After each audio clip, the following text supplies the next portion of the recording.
Zat yang maha mengetahui segala perkara yang gaib. Allah murka. Sedangkan suara tabuhan rebana, nah ini, kalau rebana pada waktu-waktu kebahagiaan, pada waktu-waktu kegembiraan ya, seperti Id, akad nikah, maka boleh. Soalnya kadang-kala kita ini waktu Id juga sepi di rumah kita, nggak ada suara-suara yang membuat hati seneng gitu. Boleh ketika Id. Kemudian ketika zuatannya, resepsi, perempuan pakai duf ya, mungkin ada yang muzafin di antara perempuan-perempuan tersebut, diperbolehkan. Tapi nggak di syuting ya, kemudian dilihat orang laki, enggak. Ya cukup di antara perempuan itu. Nggak apa-apa, asalkan tadi nyanyian-nyanyiannya tidak berisi sesuatu yang dilarang. Ya, disebutkan di sini. Maka tidak mengapa mendengarkannya kecuali nyanyian yang bercampur dengan lirik-lirik yang keji, yang mesum, itu baru terlarang. Kemudian bagaimana perhatian kepada keluarga dan orang tuanya? Wa in tasal an haliha fi ahliha tajid qalilan nadiran min mithliha bibirriha li ahliha mubadirah bikulli syai'in hiya fihi qadirah bibishriha binafsiha bimaliha hasballadhi yakunu min ahwaliha biabawaiha barratun muti'ah la ta'riful uquqa wal qati'ah. Dan bila mana dirimu bertanya tentang perangai wanita ini di antara keluarganya, sekarang bagaimana perempuan soleha di tengah-tengah keluarganya? Berapa banyak perempuan yang baik ketika datang kajian, baik ketika bertemu dengan kawan-kawan, tapi ternyata wanita yang baik adalah yang baik di keluarganya. Dia ketika di tengah-tengah keluarganya, niscaya engkau akan mengerti betapa wanita sepertinya sangat sulit dijumpai. Ini jarang perempuan kayak gini, karena sejatinya dia adalah wanita yang bersegera berkhidmat untuk keluarganya sesuai dengan kemampuan dan kondisinya. Dia selalu melayani keluarganya. Dengan cara apa? Bibishriha, dengan senang membantu dengan dirinya. Wajahnya berseri-seri ketika membantu, ketika melayani. Bimaliha, dengan hartanya, kadang-kala dia berkhidmat kepada keluarganya sesuai dengan kondisi dia. Dia berbakti kepada kedua orang tuanya, mentaati perintahnya, dan gak pernah dia membangkang dan tidak pula memutuskan silaturahim.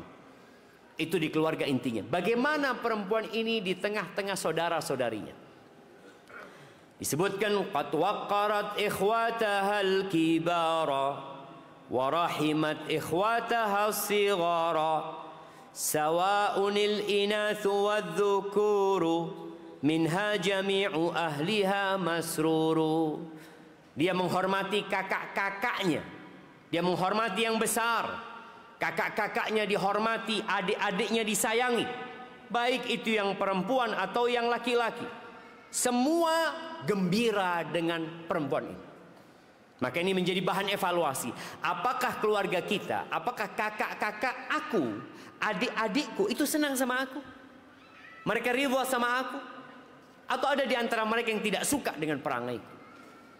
Tapi bagaimana akhlak perempuan ini kepada suaminya? Maka disebutkan di sini, ma'a zawjiha fi ahsanil wusufi isyratuha fi ghayatil ma'rufi. Saat bersama suaminya, dia berhias dengan dandanan yang paling indah dan melayaninya dengan cara yang paling baik. Inilah jamaah ya. Kita lihat sekarang dengan teknologi yang ada, perempuan itu bisa tampil cantik dan memukau. Aisyah nggak bisa seperti sekarang. Apa sih alat untuk berhias di masanya Aisyah radhiyallahu taala anha? Sekarang masya Allah, yang namanya anting. Perempuan itu bisa pakai anting tiap hari ganti-ganti. Bisa nggak ibu-ibu? Anting yang kayak gelang mungkin, anting yang dia pakai, beli yang murah aja, hanya untuk berhias buat suaminya. Jadi bagaimana dia bersolek buat suaminya? Karena memang wanita yang paling indah adalah yang kalau dipandang menyenangkan hati. Emak-emak ini kapan jadi indah? Kapan ibu-ibu? Kalau keluar rumah. Makanya kalau perempuan itu sudah cantik, suaminya akan bertanya. Apa pertanyaannya? Mau kemana? Mau kemana? Enggak, itu harus dirubah. Bagaimana dia berusaha untuk berhias. Dia panggil tuh salon-salon ke rumahnya. Ada sekarang apa? Moa make up artis itu. Moa dia panggil ke rumahnya. Dan bagi yang punya salon, tulis di situ melayani apa? Melayani menghiasi istri di rumahnya. Jadi bagaimana? Subhanallah, perempuan itu kalau sudah bersolek jamaah, kadangkala suaminya pangling. Pernah ada kejadian di Surabaya dulu, ada teman cerita. Ada nih seorang laki-laki pulang dari tempat kerja, dia jalan kaki ke rumahnya. Tahu-tahu dia lihat ada perempuan naik becak ya. Apa dada-dada sama suaminya. Dilihat, siapa perempuan ini kata dia. Loh, bojoku ternyata kata dia. Ternyata istrinya dia. Jadi kalau mua itu kadang-kala memang perempuan yang warnanya coklat bisa jadi putih.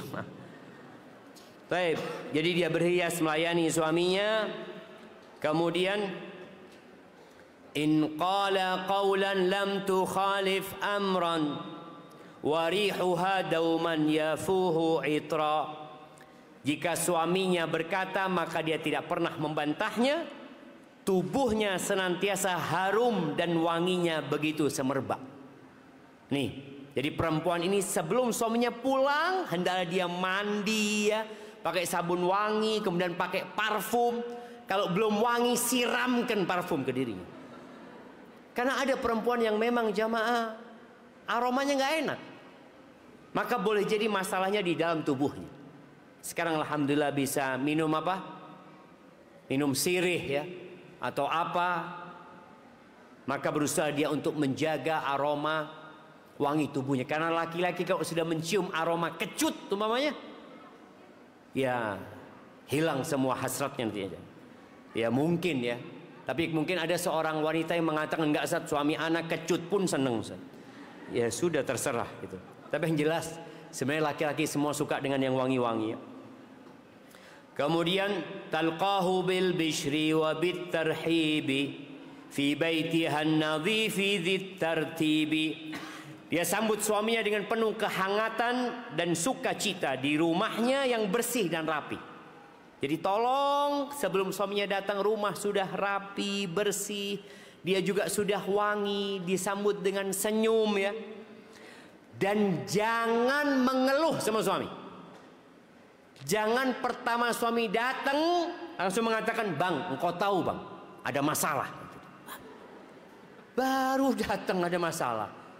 Tanya, mau apa engkau bang? Yang panas, yang dingin. Kalau bisa perempuan cetak tuh menu makanan di rumah. Ketika suaminya datang, ada makanan, ada minuman. Fadol bang. Dia lihat, aku mau yang ini, siap. 15 menit datang, tinggal pesen, datang insya Allah jamaah. Iya, tapi dia tetap melayani suaminya jamaah. Nih, bait selanjutnya berkaitan dengan makanan dan minuman. Ta'amuhu syarabuhu bila dhajar fi waqtihil mu'tadi hasba ma amar. Makanan dan minumannya tidak pernah menjemukan. Ia akan tersaji pada jadwal waktunya sesuai dengan keinginan suaminya. Jadi ada perempuan sudah 10 tahun tetap ribut masalah makan. Karena dia nggak tahu apa sih yang disukai suaminya. Seharusnya dia udah paham kapan suaminya makan. Dan ketika makan tolong didampingi. Ingat ya cerita ibu-ibu di Madura ketika dia menyajikan buat suaminya makanan selesai, terus istrinya nonton sinetron. Ini dulu. Kalau sekarang kan HP-nya bisa dibawa kan. Ini langsung pergi nonton TV. Apa kata suaminya? Bah, mari dah, saya benih koceng, kata dia. Bapak cit benih koceng jemaah. Kasih makan ditinggal gitu. Jangan. Kasih makan ngurusin anaknya, jangan. Lakin benih koceng. Orang perhatikan masalah makan itu. Dan tempat makan ini adalah tempat untuk menjalin cinta dan kasih sayang. Makan bersama suaminya, makan bersama anak-anaknya, dan jangan ada handphone di meja makan. Jangan lagi ibu nyuapin anaknya, anaknya nonton, nggak ada. Taruh. Terus Ustaz gimana? Anaknya nggak mau makan, ajak cerita, ajak bicara tuh anak. Insya Allah dia akan mau. Baik, kemudian tashkuru minhu khairahul qalila kasyukriha ma'rufahul jazila. Dia berterima kasih kepada suaminya atas kebaikan yang sedikit, sebagaimana rasa terima kasih atas pemberian yang banyak. Jadi ingat, perempuan ini akan bisa bersyukur kalau dia melihat ke bawah. Ana lihat ada beberapa konten ya. Beberapa konten yang dibuat ya sebagai teguran buat wanita. Konten itu ada seorang laki-laki yang ribut sama istrinya. Akhirnya sama istrinya tasnya dikeluarkan dari rumahnya. Ketika tasnya dikeluarkan di rumahnya, laki-laki ini ambil tasnya. Ternyata banyak perempuan yang nunggu laki-laki seperti itu. Artinya suamimu walaupun banyak kekurangan, banyak yang mau sebenarnya gitu. Maka tolong syukuri yang ada. Dengan segala kekurangannya. Dan lihatlah kepada ke bawah, engkau insya Allah akan bersyukur. Kemudian lihat kepada kelebihan suamimu, jangan fokus dengan kekurangannya. Kemudian disebutkan, tamdahu la tadhummu aishaha ma'ah innar ridha birrizqi unsun wasa'ah. Dia memuji penghidupan suami untuk dirinya dan tidak merendahkan suaminya. Karena sesungguhnya keridhaan pada rizki merupakan sumber ketenangan dan kelapangan. Jadi kalau engkau ridho dikasih berapapun, kau mengatakan alhamdulillah, Allahumma lakal hamdu. Bang, makasih bang. Lama kelamaan suami akan malu. Kenapa? Istrinya selalu ngomong jazakallah khair, walaupun sedikit. Alhamdulillah, walaupun sedikit. Semoga ucapanmu ini akan mendatangkan rizki yang banyak. Karena Allah mengatakan la in syakartum la azidan. Kalau kalian bersyukur pasti aku tambah. Tapi kalau istri sudah nggak bersyukur, yang ada mengeluh, terus mengeluh, maka yang ada adalah rizki tambah sempit, bukan tambah luas. Karena dengan bersyukur rizki itu akan bertambah, dengan mengeluh rizki itu akan tambah sempit. Maka tolong diperhatikan. Dan kau kalau punya hati yang qanaah, hidupmu akan berbahagia. Ingat cerita Nabi Ismail ketika disuruh ganti istri sama bapaknya. Nabi Ibrahim mengatakan ganti istri. Ya, dengan bahasa yang kinayah ya. Kenapa? Karena istrinya suka mengeluh. Akhirnya ganti istri, Masya Allah. Hidupnya sama, tetap susah, tapi istrinya yang berbeda. Itu yang akan membuat kehidupan lebih indah. Kemudian tahfadhuhu fi nafsiha wa malihi wa tabdhulul majhuda fi 'iyalihi. Perempuan ini menjaga dirinya dan harta suaminya, serta bersungguh-sungguh dalam mengurusi anak-anaknya. Karena ada perempuan-perempuan yang baik kalau ada suaminya. Suaminya datang, makanan enak buat anak-anaknya. Nggak ada suaminya, tempe dikasihkan kepada anak-anaknya. Ada ibu-ibu yang seperti itu? Ada nggak? Kalau ada suaminya, Masya Allah, sampai anak itu kapan bapak datang ya? Soalnya kalau nggak ada abah ini yukul tetap kayak gini. Tapi kalau ada abahnya mulai macam-macam makan. Jangan. Engkau dikasih uang belanja, belanjakan buat keluargamu, kasih makan yang enak. Anak-anak tersebut. Jangan kemudian tadi, ini termasuk menjaga amanah ya. Menjaga amanah di harta itu dengan mengelolanya dengan baik. Dia hidupnya hemat, tidak semuanya beli, yang bisa dibikin di rumah dibikin di rumah. Kemudian disebutkan taghdiyatan tarbiyatan riayah liyablughu fil khairi khaira ghayah. Nih, ibu yang baik itu yang perhatian dengan gizi anaknya, dengan pendidikan anaknya, agar mereka tumbuh dalam kualitas hidup yang terbaik. Jangan sampai kalau ada suami HP ditaruh, suaminya pergi, emaknya sibuk dengan HP-nya. Ada anak-anak yang sampai ngomong, "Bah, Umi ini bah, kalau abah pergi langsung pegang HP. Kalau abah datang langsung diuncal loh HP-nya." Ada ibu-ibu seperti itu? Ada. Dan sepertinya banyak. Baik, ini fin nafaqati tuhsinut tadbira tajtanibut taqtira wat tabdzira. Dia juga istri yang baik dalam mengelola nafkah. Dia tidak pelit juga tidak boros. Artinya tadi yang Anda sebutkan, kalau bisa masak, masaklah. Karena ada muncul sekarang istri-istri yang nggak mau masak. Ya kalau suamimu kaya raya umpamanya dan duitnya banyak, tafadhol. Dan suamimu menerima hal itu. Tapi kalau pas-pasan baru mulai menanjak kepada kehidupan yang lebih baik, maka tolong engkau masak di rumah. Dan kalau masak jangan berlebihan kemudian dibuang. Jangan. Kemudian ya, tu'inu zawjaha 'ala at-tafkiri wa fi'li ma yad'u ila at-tawfiri.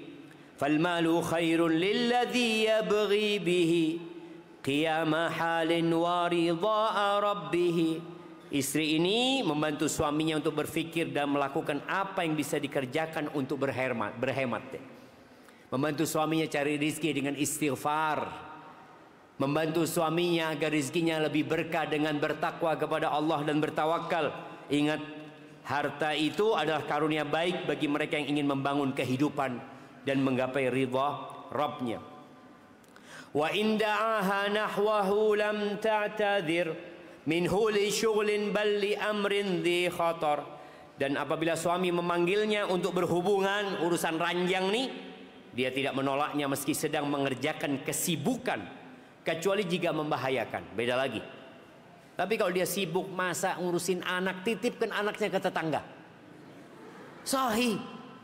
Umpamanya, Ustaz, ini anak Ustaz, suami minta jatah dia, titipkan ke tetangga. Bismillah. Afwan ya, makanya harus baik sama tetangga. Jadi ngomong sama tetangga, kalau suami punya perlu, titipkan anakmu ke sini. Kalau aku punya perlu, anakku ku titipkan ke engkau. Karena memang ada urusan yang harus diselesaikan kadang-kala. Kalau enggak suami akan ya berpikir yang tidak-tidak. Fa innahu in bata sakhitan sakhit man fis samai fahdari uqbal ghalat. Karena apabila suami tidur dalam keadaan marah, marahlah yang di langit, di atas langitnya, maka berhati-hatilah kamu wahai istri dari dampak kesalahanmu. Ingat, malaikat akan melaknat perempuan yang kau diajak menolak.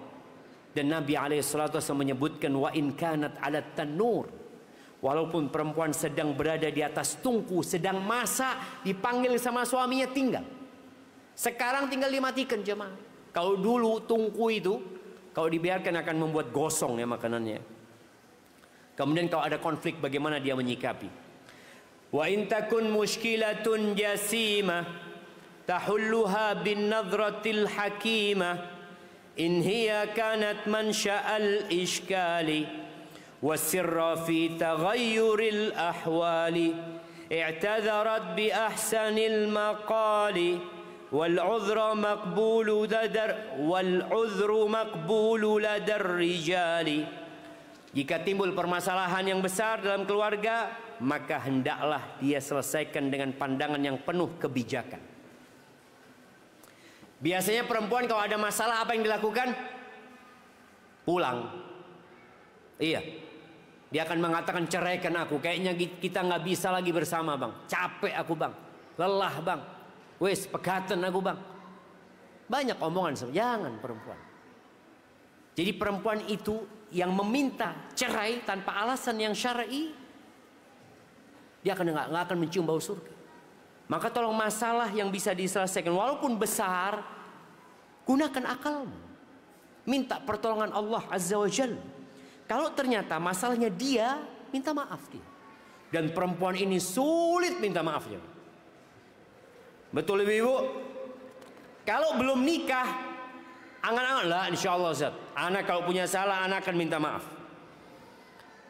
Padahal kalau sudah nikah berat dia mau minta maaf. Lanjut. Wa iyakun sahibuha man akhta wa kashafal mastura wal mughatta malat ilal afwi li qasri syarri wa talaban minha li khairil ajri. Kalau yang salah suami gimana? Siapa yang minta maaf?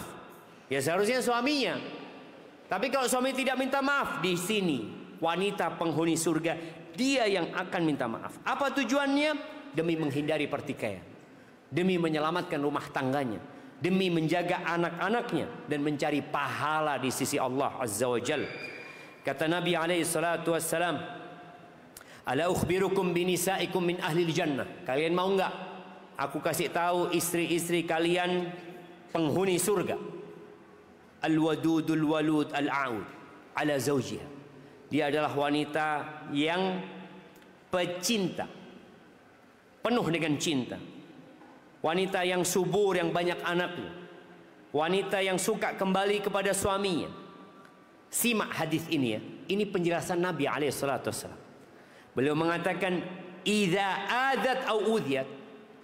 Apabila istri ini yang menyakiti suaminya, atau dia yang disakiti sama suaminya, nih perempuan datang ke suami.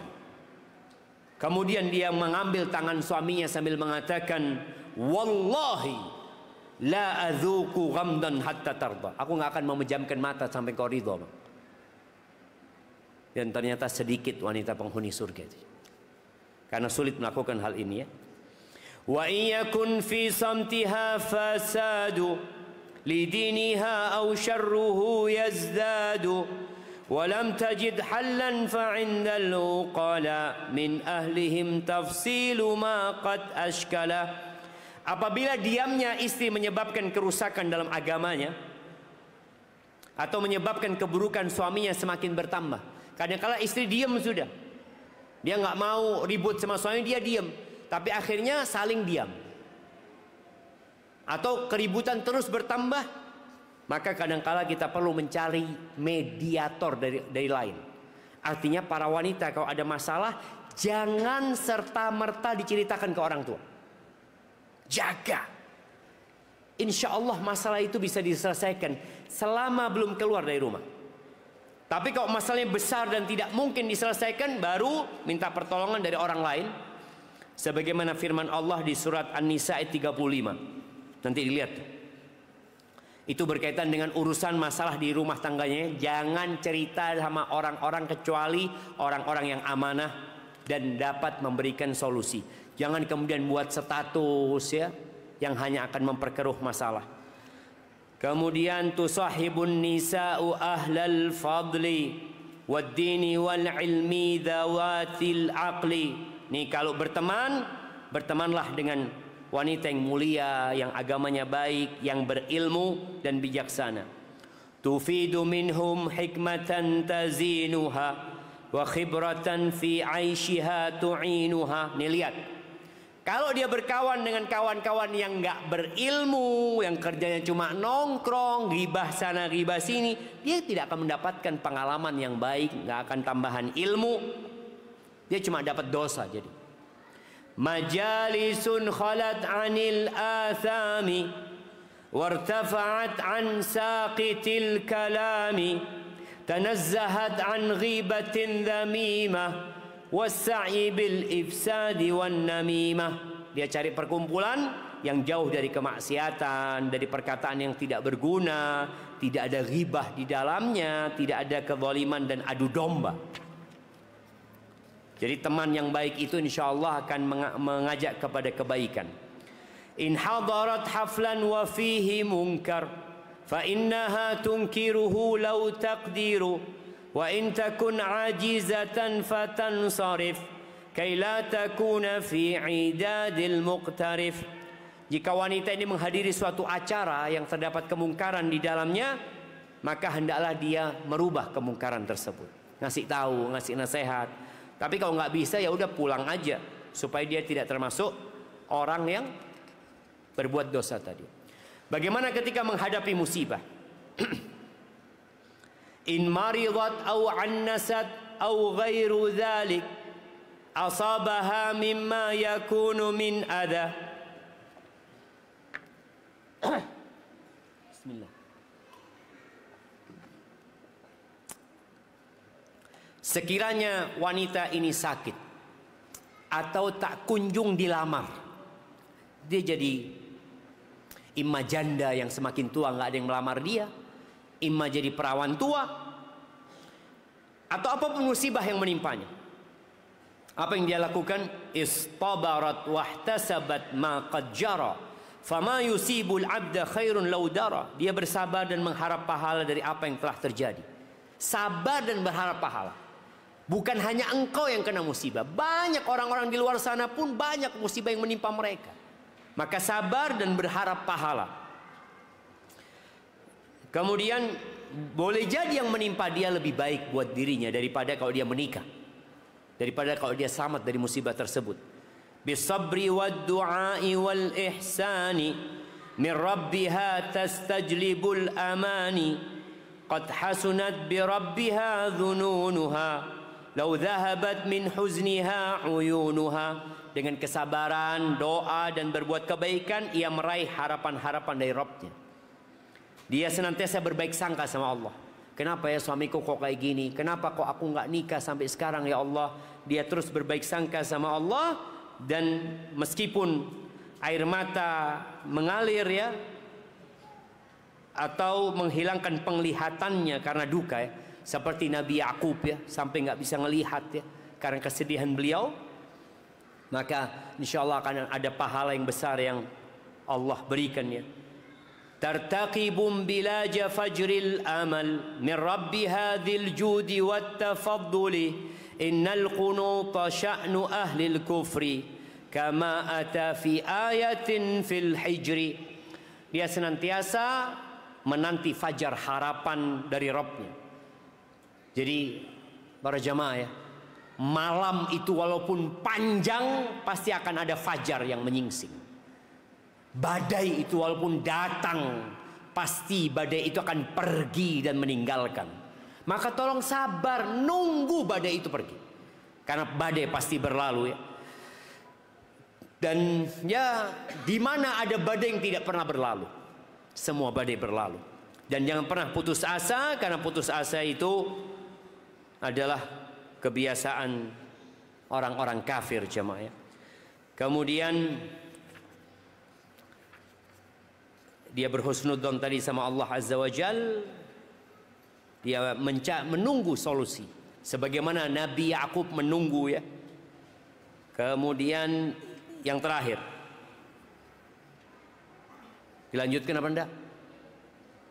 Ibu-ibu, anak takut sudah tidur semuanya di sana. Taib. Apabila terjerumus dalam dosa, in waqa'at fi fahishin aw lamami ta'ajjalat bi tarkiha fi nadami wastaghfarat li dhanbiha wa tabat wa raja'at li rabbiha wa abat azimatan alla ta'uda yawman lima atat min adh-dhunubi dauma.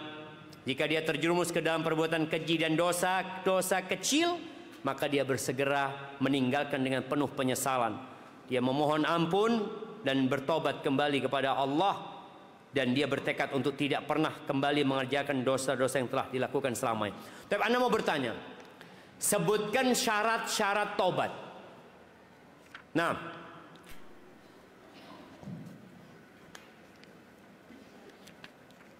sebutkan syarat-syarat tobat. Tafadhali.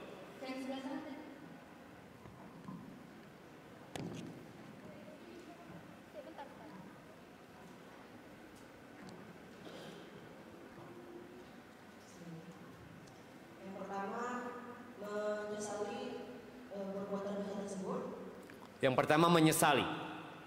Yang kedua meninggalkan. Kemudian